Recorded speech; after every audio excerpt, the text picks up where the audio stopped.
To get started is to stop talking and to start doing.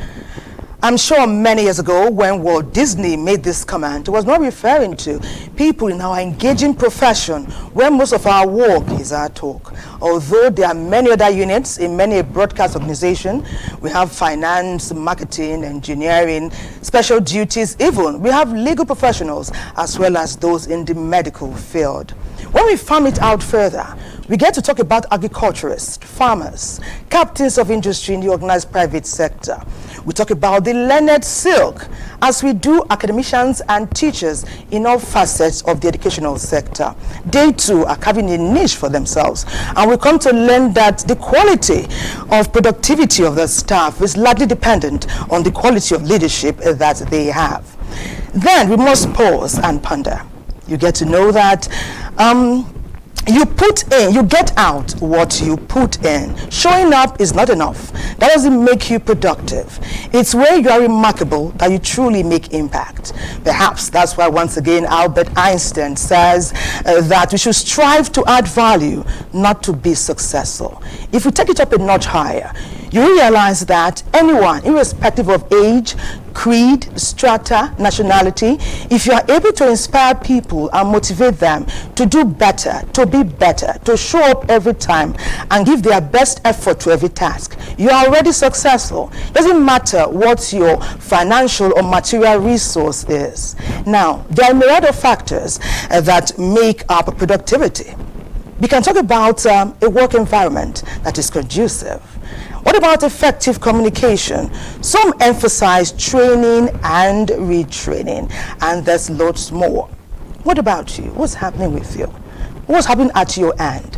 Are you an artisan? You are supposed to be productive so that you do your work well and you make it worth the while of your client. We invite you to join us today on Weekend Deal as we tackle productivity in the private and public sector. My name is Thelma Obaze. I'm not alone as usual. Hi, good morning, Thelma. That was beautifully said. And let me just say again, like I say every weekend, you look amazing. You too, darling. Okay, having said that, what are the 3 P's of optimizing productivity? Prepare, plan, and perform. This might actually sound very, very simple, but the truth is, this is laced with a lot of creativity and strategic thinking.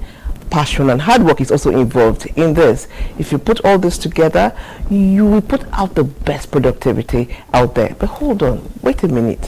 What's holding you from being the best you can be? Why is your productivity so low? Is it that your work environment is not conducive? Or could it be the leadership style of your bosses, your superiors?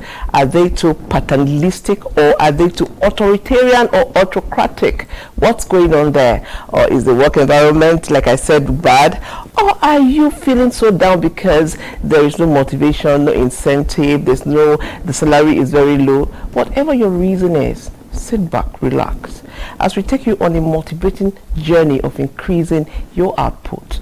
You know now, it is Weekend Deal, your favorite weekend show, coming to you from the network service of the NTA. My name is Patient Eloy Abba, and I want you to join this conversation. We'd love to hear from you.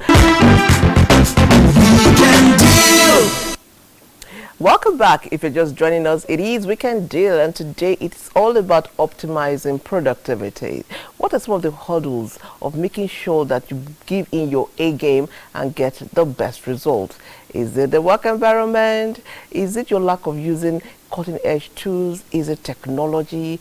Like I said in the beginning, whatever it is today, we are ensuring that you bring on your A game and increase productivity. We'll begin our conversation today with a background that will cover all this and more.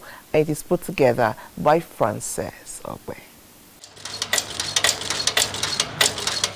In today's dynamic and interconnected world, the quest for productivity optimization stands as a cornerstone for achieving sustainable economic growth and prosperity.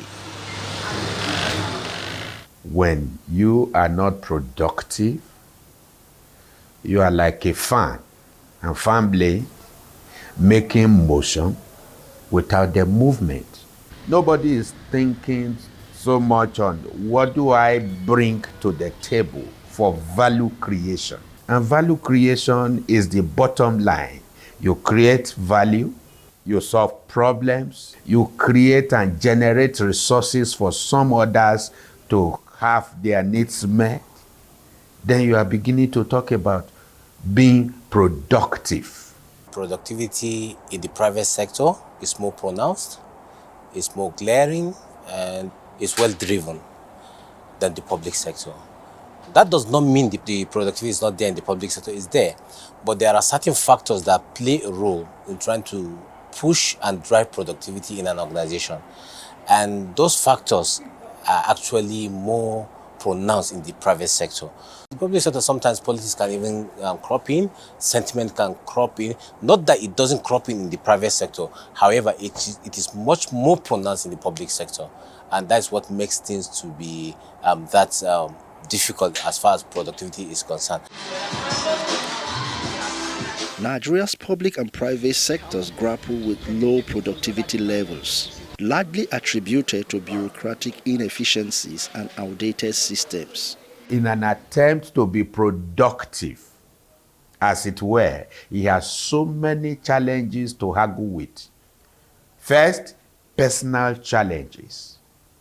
And then the second is the gamut of external challenges.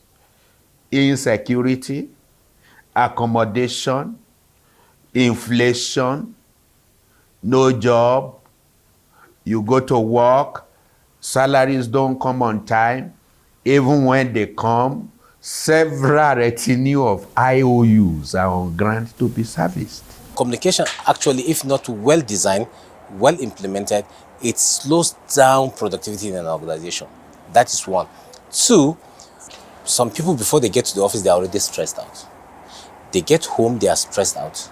If they have family issues, they are stressed out at home. And they come back with a pile of stress on them. Health challenges. If people are challenged by health, people get stressed up. Another one we ignore, which is also very, very critical, is mothers who are within childbearing age. They are always stressed. Technology plays an important role in boosting productivity across sectors. Embracing digital tools and promoting technology literacy can streamline processes, automate routine tasks, and improve decision-making. These are the days people are talking about the ICT hub, the AI, and all of that. So if all you know is just to type and print and you can't apply technology, then you are behind schedule. You'll be limited. This is the digital age. And digital, you're talking about software, you're talking about modern telecoms, you are talking about ICT, you are talking about technological developments that are evolving in our day. So you want to transact and raise your game, be there digitally. Salaries play a crucial role in optimizing productivity as they directly impact employee motivation, engagement, and job satisfaction. When you do the analogy, probably the person lives around, let's say, Maraba or Kubwa, and it will cost him 1,000 to 1,500 to and fro every day. And that's 7,500 in a week, 15,000 in 2 weeks. In a month, that's about 30,000 naira. The salary is gone. So that person will have to deliberately make an effort to survive. So if he knows how to farm, working hours, he'll rush to his farm. He has a poultry somewhere, he'll go and look at his poultry, then rush back to the office. By the time he gets to the office, he's sweating, he's tired, and probably there's no light, and because of high cost of energy, the ACs are not working, he's sweating, and you expect him to be productive? No, it won't work. Every private sector worker there or public sector should not go to work because of salary. They should go to work because they want to work something out. Salary should be seen as just an incentive, a spur, and a steer to bringing out your other potentials. Please don't just wait for salary. In fact, you can develop yourself by productivity quotient to the point that salary will be the one waiting for you when you know what to do and do what you know. By prioritizing efficiency, innovation and human capital development, Nigeria can unlock its full potential and position itself as a competitive player in the global economy. Our focus on Weekend Deal today will be on optimizing productivity in Nigeria's public and private sectors.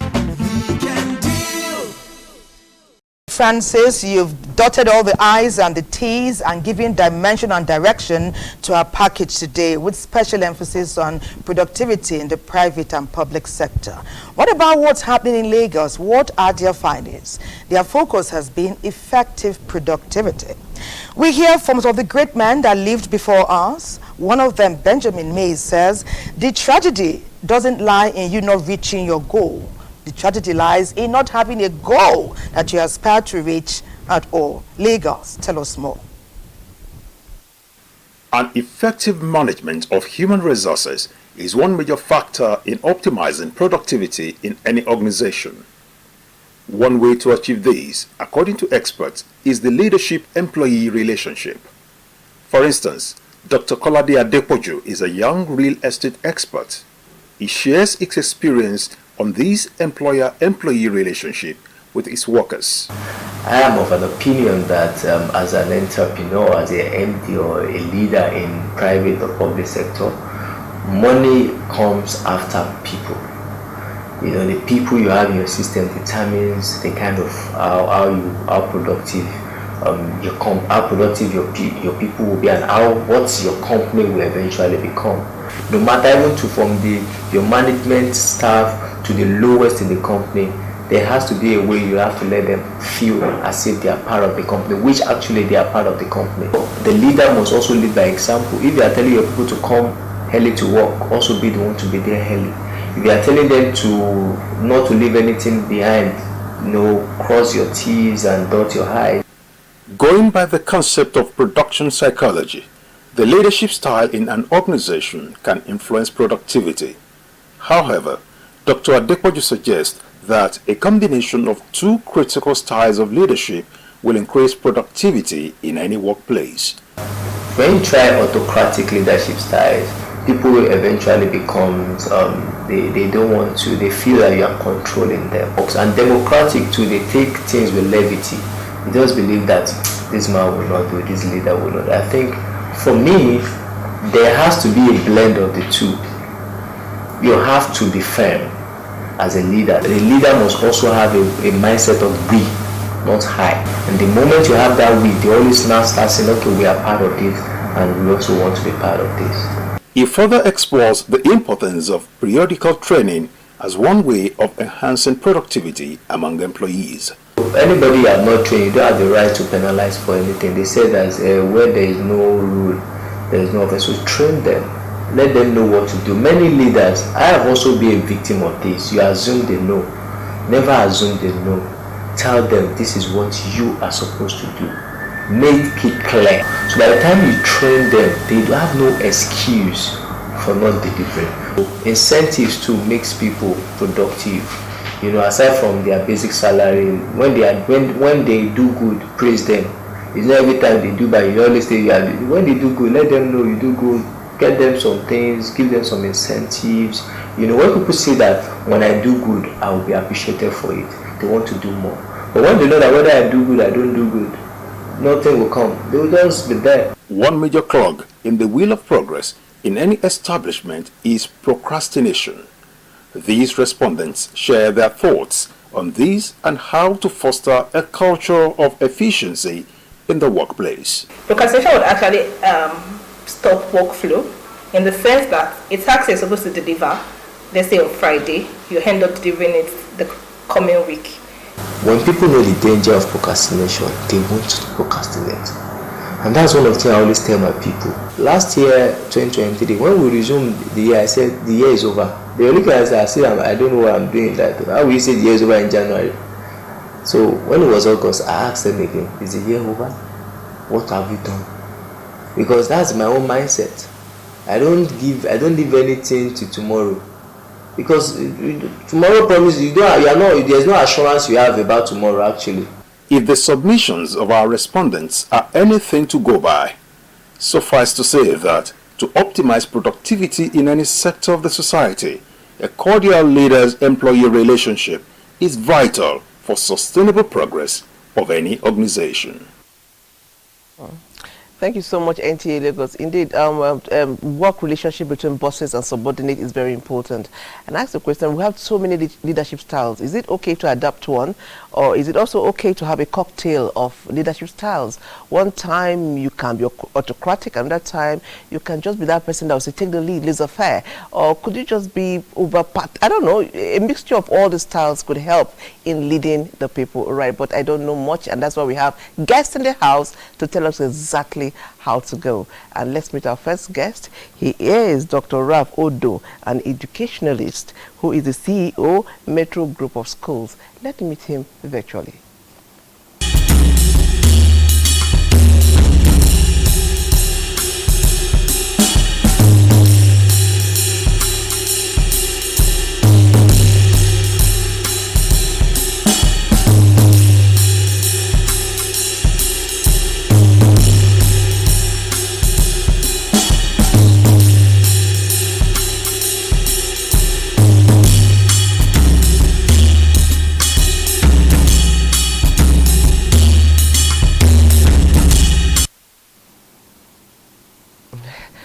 You're welcome to Weekend. Okay, Thelma. Wow, next, we said earlier that the quality of followership is likely dependent on the quality of leadership, and Patience has enumerated different leadership styles. Now, let's talk to one who is at the helm of many affairs at the National Metallurgical Development Center, the Director General, Engineer Professor Linus Asokwo. We'll see his profile, and then we'll get to meet him.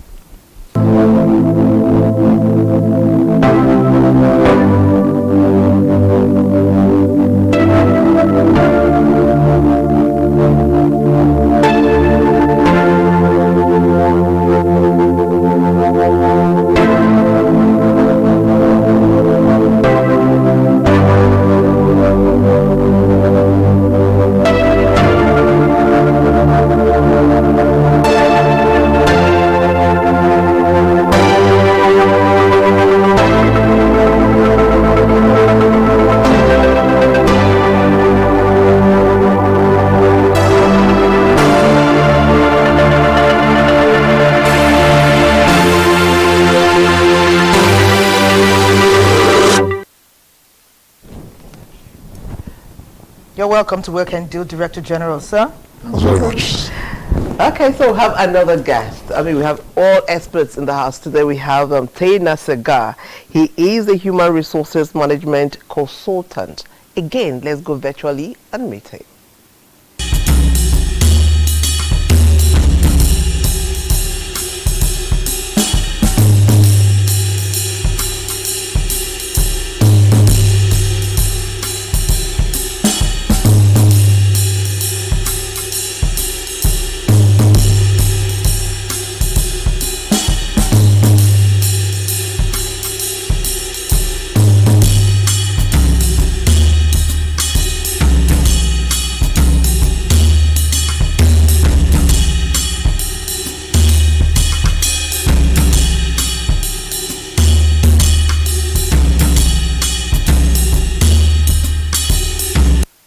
You're welcome to our Weekend Deal Studios. Thank you. Okay, I think I'll begin with him. Let's start the conversation.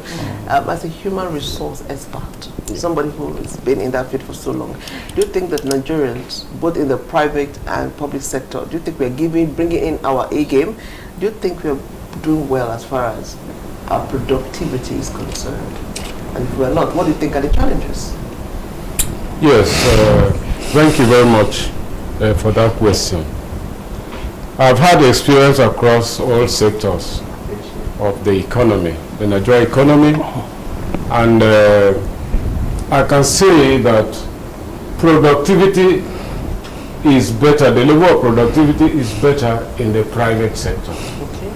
But in the government sector, my experience and insight is that productivity is below expectation. I would say perhaps 45 to 50%. In the public sector? In the public sector. Okay. Yes.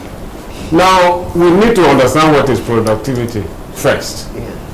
And after 30 years in HR and business, human resources and business management, I won't go to textbook definitions. I will just talk about what I've been doing about productivity in the last 30 years. And productivity simply means achieving the set results in an efficient manner. That is, in a manner that is not wasteful, in a manner that is efficient, and in a manner that is effective. That is, achieving the outcomes that your effort is intended to achieve. So in the private sector, because most of the time it is profit driven, you find out that the employees are oriented to work productively in a manner that the company attains their own goals. Because once the company does not attain their own goals, the business goes under and everyone loses their jobs and livelihood. However, in the public sector, the productivity is not much like in the private sector because the orientation of the employees and the staff is different. Most of the people are just going to work because they have to go and earn salary, and they know that whether there is profit in the civil service or not, they get their salary. They will get their take. And therefore, the process of productivity is not efficient. It is wasteful. Okay. Time is lost. Materials are lost. A lot of time is just idled away, and therefore productivity is not enough. Okay, thank you very much for your comment. You are a human resources management consultant after all, so I'm sure you're speaking from a wide range of interactions and research. But good thing we have someone at the helm of public service workers, and I'm sure he has a lot of experience, hands-on, working in the public service. Let's hear it from Professor Linus Asukwo, Director General, National Meteorological Development Center. You have a lot of people who look up to you for exceptional leadership. I know oftentimes workers are focused on the reward system. What are my wages like? What are the incentive? I'm not motivated. But tell us, real life experience, how you deal with challenges if they occur when staff seem to lack motivation, and how what you do impacts on their performance in the long term. Well, like my colleague had said, first we have to know what productivity is. They are defined. And I will say, be it in public or private sector, is ability to achieve set goals for corporate governance. And what we should know here, that to maybe optimize productivity, is one should do time management, which is very essential for effective and efficient productivity. Time management is essential.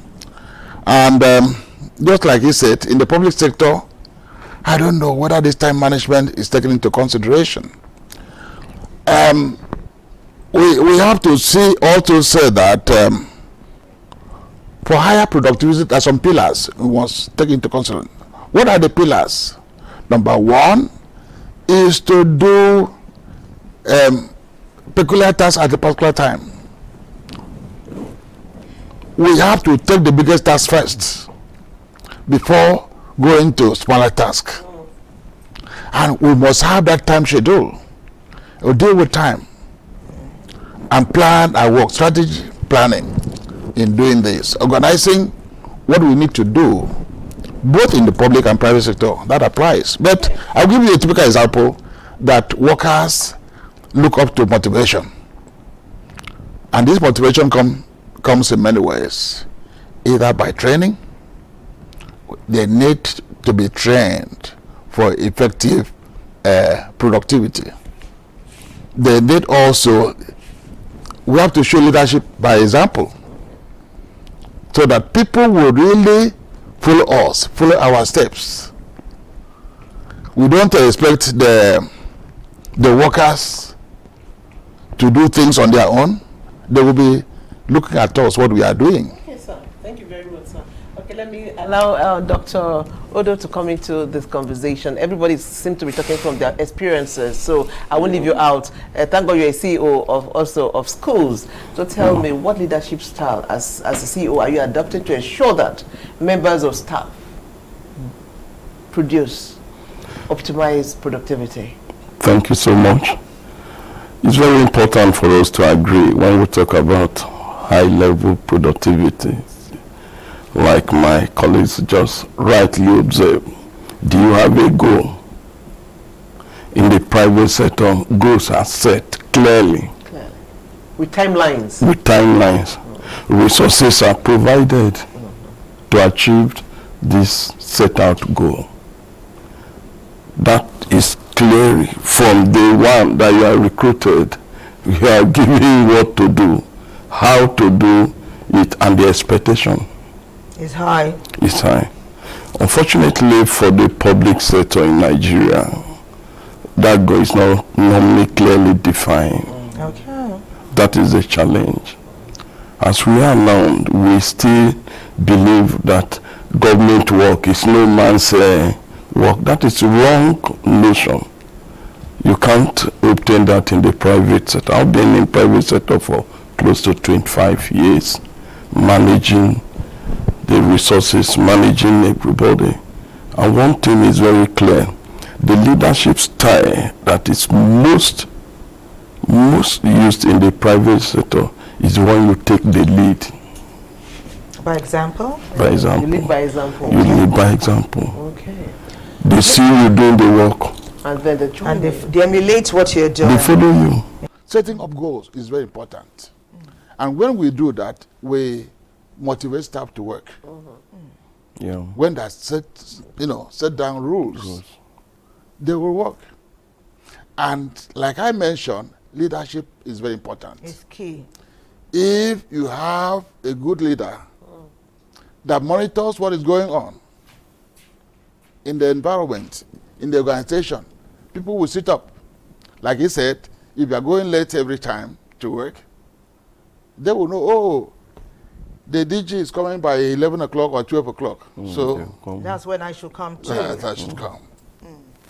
But if you show good example, that you are always there on the seat and treating up males and files, they will follow.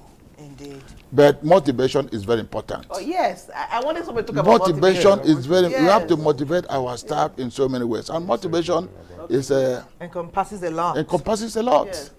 Okay, so it's more than just giving reward system. No, it's more than what other ways can people be motivated? For example, I will give a typical example. Okay. I had a very hard-working staff, and there was a scholarship in Australia. I strongly recommended that person should go. That's a way of motivating a person. Yes. And others, you push others to go that line. Yeah. So motivation is very essential. Okay. In what I want to speak to that too, Mr. Tainer. Yes. Motivating staff. Maybe. Yes, motivating staff. If you can just permit me, I will talk about motivating staff in the private sector and in the government. Like Magdalene said, yes, it's not all government staff that are not committed. For example, she was calling me today at 6 a.m. to be here. That's the producer. The producer. So let's get it right. So she's working hard on a Saturday. She is. Just like you people here too. Thank you so much, sir. I want to also disagree with my colleague a little bit that when it comes to the public sector, honestly, salary is a factor. I run my human resources consulting company called Ace Human Resources Consulting Limited. And Mr. Tanner, that's advertisement. okay, I'll pay for it. Take his word. Yes, I'll pay for it. So, one of the things we do is recruitment. Yes. And someone calls me and says, please, sir, we want your company to recruit for us a dispatch rider. And I asked them, what salary do you want to pay the dispatch rider? And they say 45,000 naira in a month. Okay. And then I tell them, I'm sorry, our hands are full. We are doing other recruitments. If we accept your recruitment now, we will delay you. And someone who is smart says, is it because of the salary? And then I speak the truth. I say, at this time, how do you expect someone to pay rent, take a lunch at the office, pay transport to the office, pay school fees for the child, and then have some money to save to buy clothes for 45,000 naira? And then they begin to say, Oga, how much do you think we should pay? And I try to give back, because at this stage I'm also trying to give back. Now, when you now come to government, in 2012, after working in international organizations and the private sector, I decided that let me give a shot in the government. So I actually picked up a job as a Deputy Director, Human Resources and Administration in a federal government agency under Ministry of Transport. As a Deputy Director, not in the typical civil service, in an agency that the salary was supposed to be high because it was a research. That's level 16. Yes. I was earning 270,000 naira in a month. Yes, that's civil service. That was how many years ago, sir? That was 2012, 2014. That's 12 years ago. Yes. You're earning like 370. Yeah, so please, I want, if the government is listening, the salary in the public sector is too low and productivity will be low. Corruption will come in because people will try to make up. As a deputy director, I had to pay rent from 270,000 naira, feed my children, pay school fees, and so on and so forth. So when we are talking about motivation, please, the government, every other thing is there, but they should do something about remuneration. Now, when it comes to the private sector, motivation is beyond money, because in the private sector, the money is usually always there most of the times. But then you discover that there are other factors that lead to motivation. Very simple and basic, which are advised entrepreneurs and business owners. Give your employees appointment letters. Let them be able to go back and show their wives and their husbands and children that, look, I have this. Give them, indicate in the HR policy manual and in the performance management system, which you have oriented them, what they will get if they exceed expectations at the end of the year. The best form of motivation is to make an employee a stakeholder. Yes, good one. Not money. Make them feel like they're a stakeholder.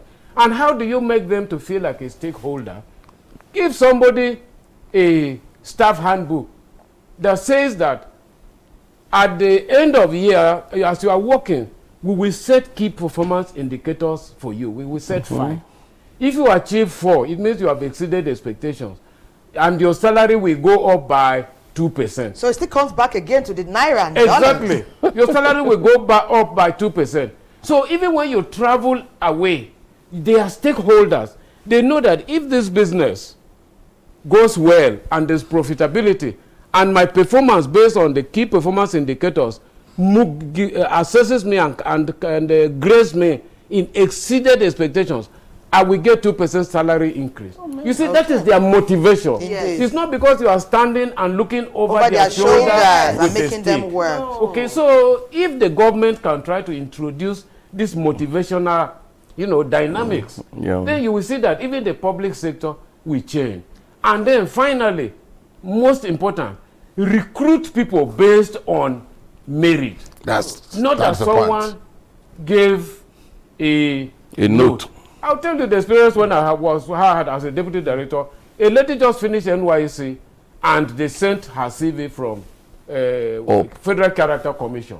And my boss said, issue her an appointment letter. Appointment letter. Of course, I have no option And indeed, I resigned from that job after 2 years and left and started my consulting firm. So I gave her the appointment letter. After some 2 weeks, she came back and met my Oga, and my Oga sent her to my office. And she said, "Sir, I have received my appointment letter. They have posted me to Lagos. I wanted to be in Abuja." And they said, "You are an employee, we are employing you. You are the one to select where you want to be." And then I asked her, "How did you get in here?" She said her mother is a senior staff in Federal Character Commission. I said, "Go and tell your mother. Go and tell your mother that there is someone in this organization that says, the deputy director of HR, that if you don't go to Lagos, I'm not going to change this letter." And she went, she didn't come back. After 3 months, she came back and resumed in Lagos. So when you employ based on patronage, not on merit, people will not take their job serious, they will not be motivated, they will come to work late, and these are the dynamics. This is what is happening in the public thank sector. you, Mr. Taylor. Very interesting and intriguing dimensions we are spearheading here, and already the way you are talking, we're motivated and inspired to do even more, in spite of the fact that you say many people in the public service are not inspired. Definitely, little things inspire also. I think when you're in the public service and you are thinking legacies, you need to be intentional. But the break beckons. It's all about you, after all. You chose to work there, like Dr. Ralph said. But we also pray for bigger, better days. A break beckons on Weekend Do. Remember, send your messages coming in. What's happening with you? How are you inspiring and motivating others? You must know it's not about your age or your gender or nationality or creed even. Let's take that break. We'll be back.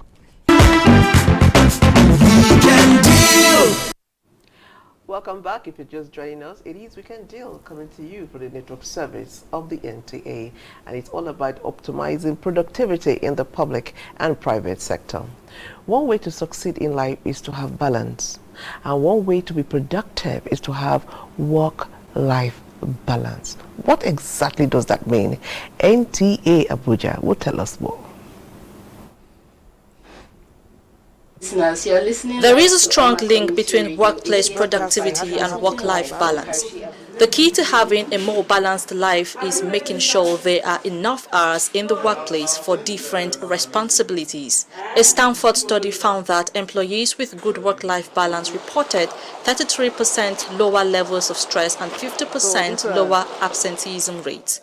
A lot of studies have been done, Harvard Business School, Stanford, many universities. They've conducted research. They've seen that those who have a good normal life, social life, they are more productive than those who just face their job alone. Just check the richest people in the world. They were not probably the most brilliant people in there because they did not face one thing. And because they did not face that one thing, they were able to diversify, pick small from this, pick. And through their faculty of combination, they are able to come up with something very new, something very unique. For example, the guys that invented Uber, they were just traveling, 3 friends, they got to the airport, so they didn't get a taxi to take them. They were lamenting, and one of them said, what if somebody can just come up with a platform that you can just book online, and once you book online, a car can come and pick you. Then the other guy said, I'm an IT guy, I think I can develop that kind of software. And the third person, me, I manage businesses, I can handle this. So the 3 of them came together. Today they own the highest number of taxis in the world. Yeah. Some of the companies, you will discover that they have storytellers. They employ people that when you feel a bit stressed, you can just go to them, they tell you a story and it relaxes you. You come to work for 3 days, you work at home for 2 days. You and your employer sit, this is my starting time, this is the time I'll be closing. There are gig economy work where you just freelance, you are in your house, you put your page on platforms like Fiverr, people contact you, okay, I will deliver this job in 2-3 days. So those ones helps to give you peace of mind, rest of mind. And people should also not play with their break time. Don't just sit in your office or your break time. Go outside, take a walk. According to multiple studies, that people think and ideas come to people the most is when they are walking. So exercise more, probably in the morning or in the evening.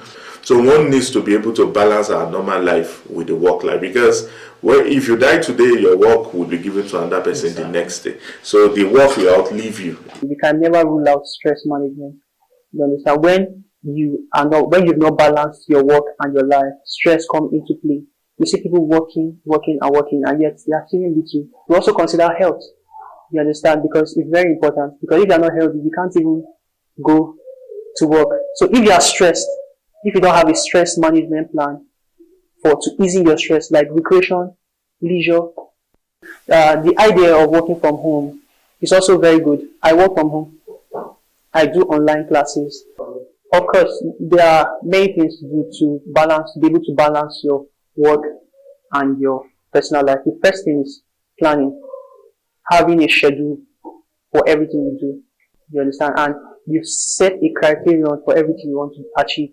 So when you achieve a particular criterion, you move to the next one, and you can achieve all these things with planning. Planning also encompasses time management, stress management. In your schedule, you should have a time for break, at least you have snack time. So that way you're able to ease the stress, and too many mistakes are avoided, because when you bombard someone with too many work, mistakes are inevitable.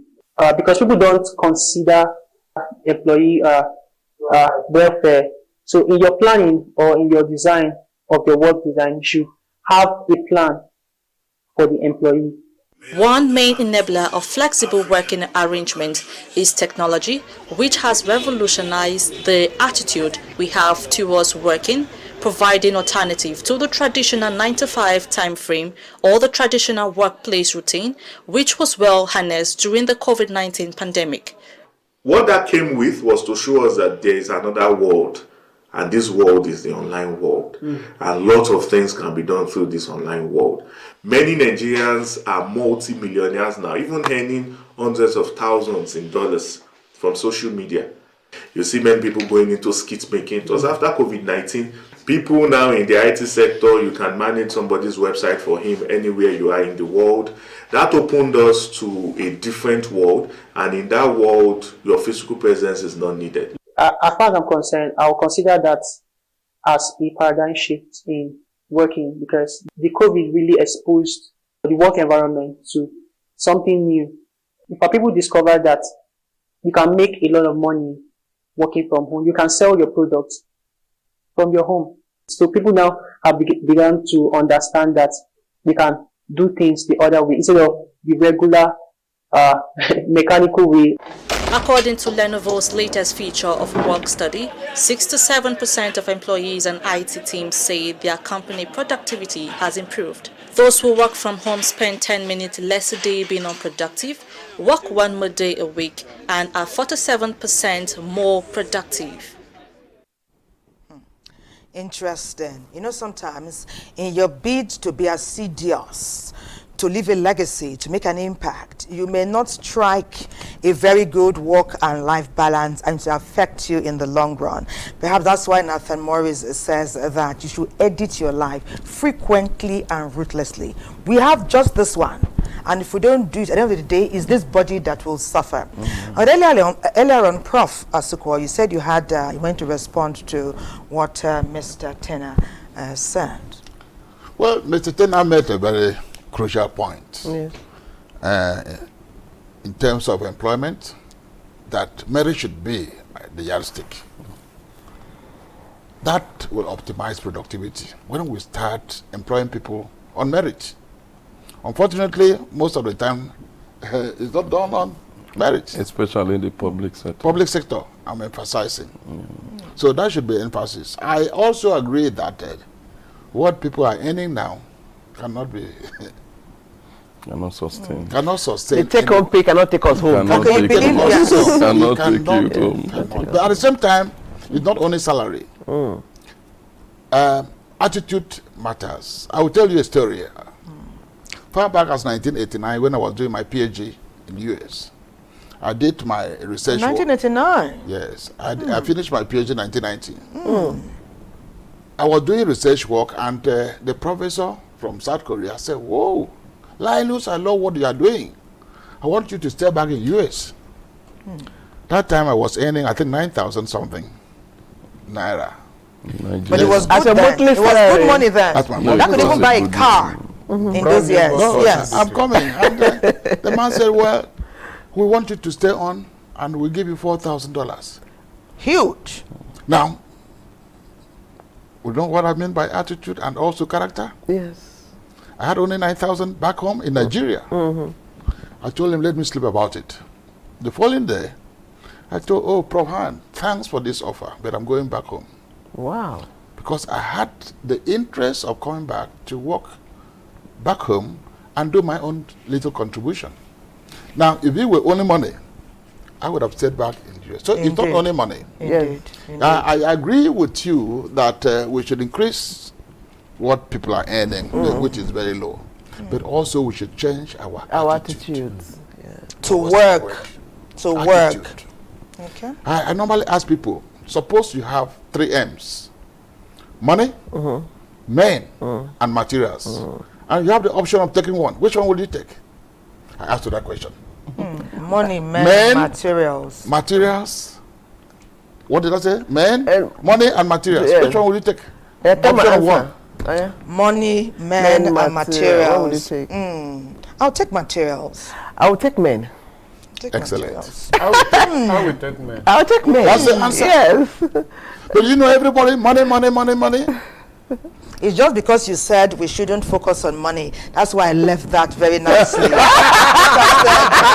a patriot, but I don't know if you know. But sometimes, in spite of how patriotic we want to be, money put beside you can be enticing. But we celebrate and salute you for making that decision No, to come back home. what he said is very, very crucial. When we talk about optimizing productivity, the issue is that you want your input to bring out a substantial output. In economics, it's like that. What you put in, what you are expecting, that is a set out objective. And one serious challenge in the public sector, I've never worked in the public sector. Okay. I've been on my The way you shook your head. But we're enjoying it.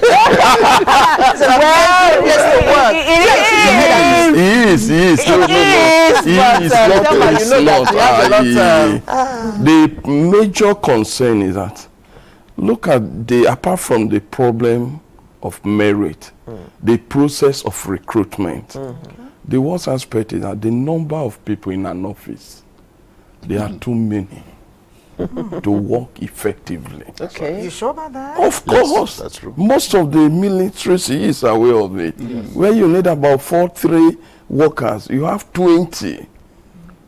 I mean, for goodness sake, what are they doing? You remember when Erufai came here? Okay. You remember when Erufai came? He gathered so many people and said, sorry, I can't work with these people. But if we do that as a government, you are still increasing the percentage of unemployment. But if you don't do that, you're also encouraging unproductivity. No, but there's a way you can make it effective. I still disagree with that modus operandi. But again, let's go to Jos, where it's all about training. Where's the place of training as far as productivity is concerned? Yes. How often and when should you train your staff? NTA Jos will lead that conversation. Major objectives of every organization, whether private or public, is to improve its productivity, and this achievement to a great extent depends on the quality and competence of its human resources, training and skill development. Training is actually something that is inevitable if you want people to be at their best version. Training turns trash to treasure. The Chinese proverb that says you should rather you should train people than giving them fish is not a mistake. It has been recognized that investing in human capital through training and retraining plays a vital role in achieving the desired objectives of an organization, which ensures that their knowledge, skills, and abilities facilitate the attainment of organizational goals and objectives. In our company, we are a technology-based company, and so we are dealing with technology that in almost every 4 years you have a major change, a major shift, and so it is very important for us to keep on training and retraining our manpower. Continuous learning is actually an approach that is, you can say you put it in 70-20-10 is a model. So continuous learning is necessary for continuity of processes, systems, establishment, and the holistic outcome of the human being involved in that training. So the negative consequence of just sending people into taking up a role they are not prepared for is that they will not be engaged in that organization. There will be a culture shock for the employee. So he will not be able to get integrated properly into the culture of that organization. So there is a mismatch. When I was newly employed, I undergo a skill acquisition training, and it was absolutely wonderful. Unlike where I was before, I was employed, there was no training, no skill acquisition, nothing, and wow, it was a disaster, seriously. And to a point, it really led to a fire outbreak. So comparing where I was before and now, actually I can say this is the real deal. The number of the hours. I was trained with to know about what solar is all about, or solar installation is all about. The director organized different seminars to us, different places in Abuja, to have more knowledge on the new technology. As a newly employed staff, I was trained to carry on with my duty properly. I've really undergone a lot of training that has broadened my horizon, and it helped me to carry out my duties judiciously. All training and development activities in an organization are geared toward competence building, which enhances corporate performance reflected by efficiency and productivity.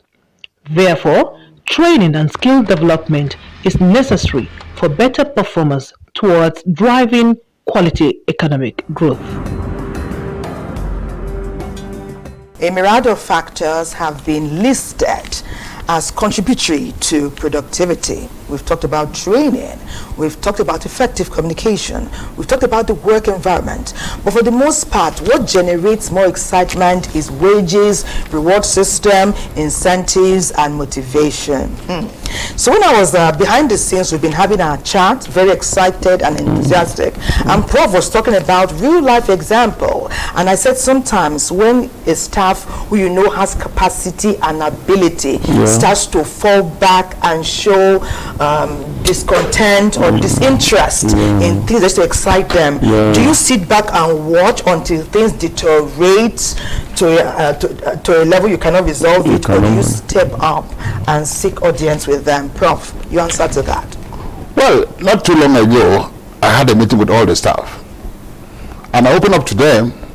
I told them about the example in London, what I experienced in the 70s, that people would come to the Hyde Park and they were permitted to speak. I don't know whether they still do that now. Speak out. Speak out, and you can talk anything about the Queen, but when it's 1 o'clock, you can't even say a word again. If you say it, you find yourself somewhere. So I told them, please speak out, whatever about me. And I was amazed what they spoke. They said, we love you. The problem you have is with people working with you. People working with you there. Your management. I was also. But another person stood up and said, sir, it's nice you've been doing training for us here in this at the center. We want to go out. Wow. We need DTA. We need this. That. You know, that was that's an incentive. When I heard that, I said, whoop, we have to plan on this. So that was a road map to me how I will optimize my productivity. And just like you said, sometimes I call them inside the office and we speak one-on-one to know their mind, what they're thinking about me. You see, if you are in a place and you don't have information, you're living blindly. You're living blindly. Yes. So most of it. Your response to that? Yes. What Prof said is very, very important. And I will give you a practical example I had some time back when I was working in WAMCO. The head of department was having problem with a staff. She kept on complaining and writing to human resources and reporting. And one day I called the staff to my office and I said, look, what is the problem? Your boss is complaining. And he opened up to me. Now he was wearing dark glasses. I was working with WAMCO where they make dairy, farm fresh yogurt. Then we were making farm fresh yogurt. Advertising.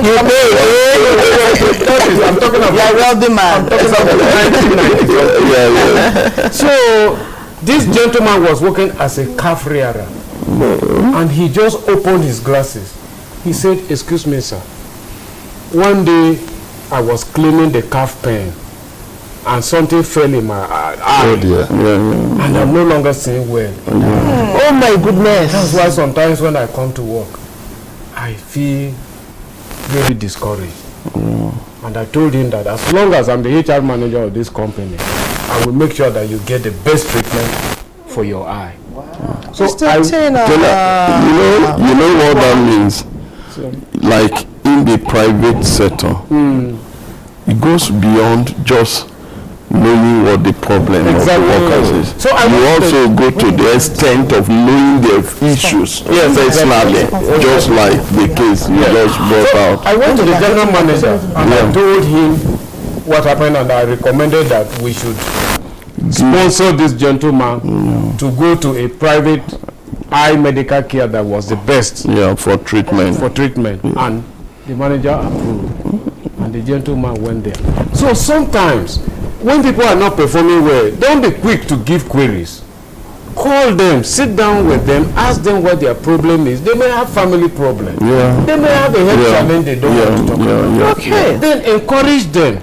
As a human resources person, once you go into the office, other people's problems become your own problem. You don't have a problem. And all managers and directors should imbibe that attitude so that we can help or be more humane. I mean, that's what we are talking about when we say that.